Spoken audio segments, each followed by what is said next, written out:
Bonjour à tous les passionnés de cinéma, je suis enchantée de vous retrouver sur ma chaîne CinéVibe, où je partage avec vous les dernières actualités sur les films à venir et ceux déjà sortis. Pensez à vous abonner pour ne rien manquer des nombreux contenus captivants à venir. C'est Bonjour à parti! tous. Dans cette vidéo, je vais vous parler de l'importance de l'équipier dans notre vie quotidienne, que ce soit dans le sport, au travail, ou même dans nos relations personnelles. Je vais partager avec vous des anecdotes, des conseils pratiques et des réflexions sur la manière dont un bon équipier peut transformer nos expériences. Restez avec moi pour découvrir comment cultiver cette dynamique d'équipe et tirer le meilleur de chaque collaboration. C'est parti! Épicentre film titre original, The Racer date de sortie, 29 juin 2022 durée, 1h35 site officiel un vélo qui tangue pour une course intense.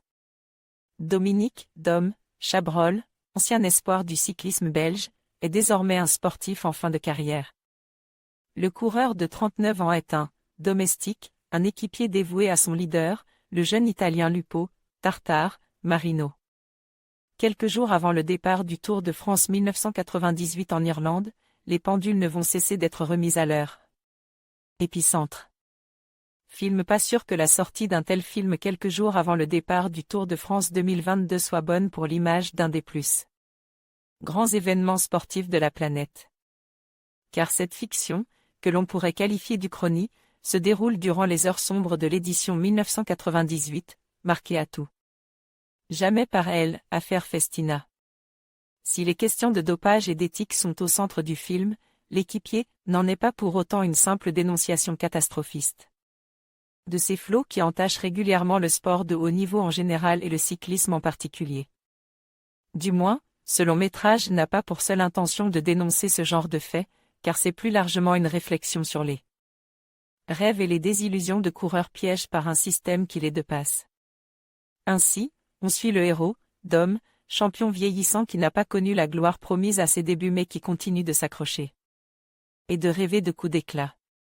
De ce point de vue, on peut le rapprocher du joueur de tennis brillamment incarné par Alex Lutz dans 5e set, y compris à travers le traitement médiatique que les deux films mettent en scène ainsi que la confrontation avec les petits jeunes désormais mis en avant. Ou encore les stigmates physiques de ces sportifs trentenaires et les tensions avec leur famille, mère et épouse dans 5e set, sœur dans l'équipier. Outre le héros, on sent un mélange de passion, de cynisme et d'aigreur chez le soigneur, interprète par un Ian Glenn mettant toute sa science de la complexité au service de son personnage.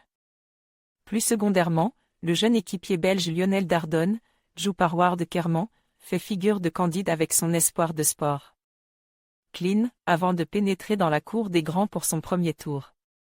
Pour exploiter toutes ces thématiques et mettre en image les tourments de ces personnages, le réalisateur irlandais Kirungi Walsh s'avère irrégulier. En filmant les courses comme un film d'action-musique de Hannes de Mayer à l'appui, il installe une certaine intensité qui peut sembler un chouïa aguicheuse mais qui empêchait de sombrer dans un drame mou et dépressif, conférant même au récit une dose de suspense plutôt appréciable.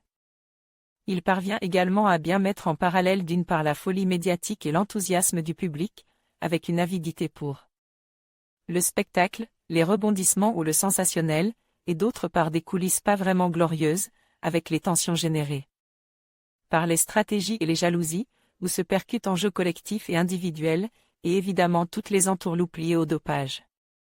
Le réalisateur se montre bien moins convaincant quand il s'agit d'intégrer des éléments dramatiques extrasportifs, avec une gestion plutôt cliché de la relation amoureuse et du deuil, sauf quand il développait la fiabilité des amitiés, certaines sincères, d'autres feintes.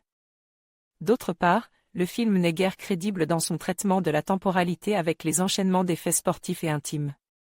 Reste à évoquer l'un des atouts de l'équipier, son interprète principal, Louis Talp, comédien belge méconnu, plus célèbre pour le public télévisuel flamande, qui se donne corps et âme.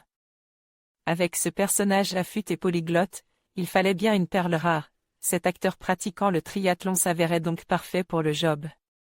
Raphaël Julien envoyait un message au rédacteur: votre note, votre pseudo, votre commentaire. En conclusion, l'équipier nous rappelle l'importance de la collaboration et de l'entraide dans nos vies quotidiennes. Que ce soit dans le sport, le travail ou même dans nos relations personnelles, chaque membre d'une équipe joue un rôle crucial. En cultivant l'esprit d'équipe et en valorisant les contributions de chacun, nous pouvons atteindre des objectifs communs et surmonter les défis ensemble. Merci de nous avoir rejoints dans cette exploration du concept d'équipe et de son impact sur notre réussite collective.